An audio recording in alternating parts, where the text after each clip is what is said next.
We all want to work on big movies that lots of people see. I mean, to me, it's important that when I do a movie that it actually gets seen.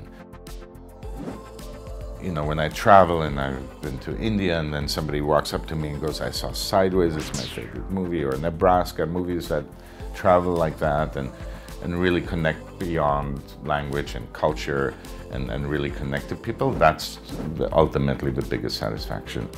But I do enjoy the smaller, more independent movies that shoot in these smaller countries, but they end up often just doing a festival circuit and like very limited exposure, and that's sad, but it's the reality of it, and they just don't appear in that many theaters. But it's very refreshing and very liberating to work, you know, with a more intimate crew and not have this big machinery that's like a ball and chain on your leg that you can't be reactive. And I always say to young filmmakers, often the question comes, how do I get to America? How do I work on those movies?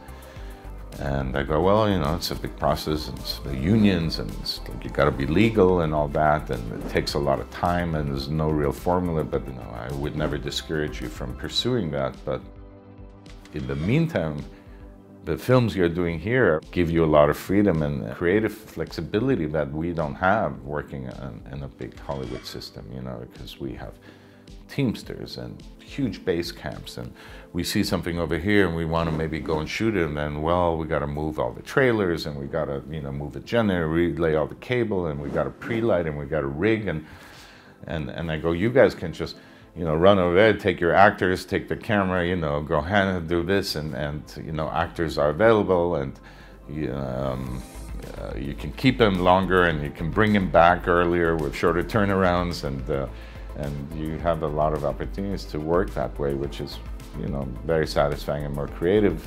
And that's why I try to find a balance, you know, also financially.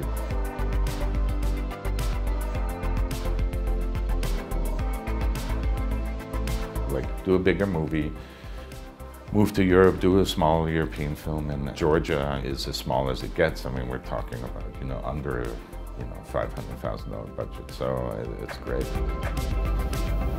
Even regardless of those films, like with Alexander, I mean, this is a big film, it's a visual effect film, it's pretty technical at times. We still try to approach it like we're a small, you know, small film. I mean, it's not that different than Nebraska, which was 13 million, and which is very small for America. I operate, I have a monitor.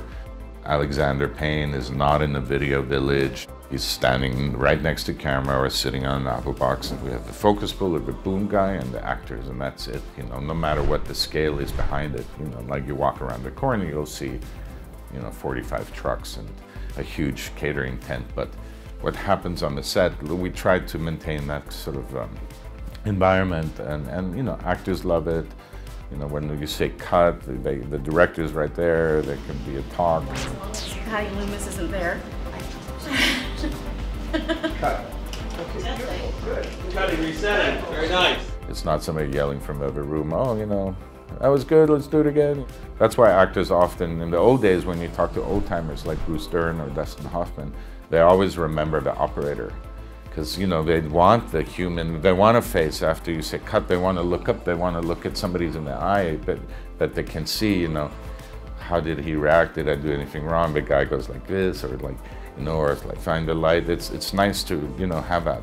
And with this whole digital technology now and everybody by monitors, it's gotten lost, you know, it's just sort of this interaction between cameraman and actor. I think it's really valuable.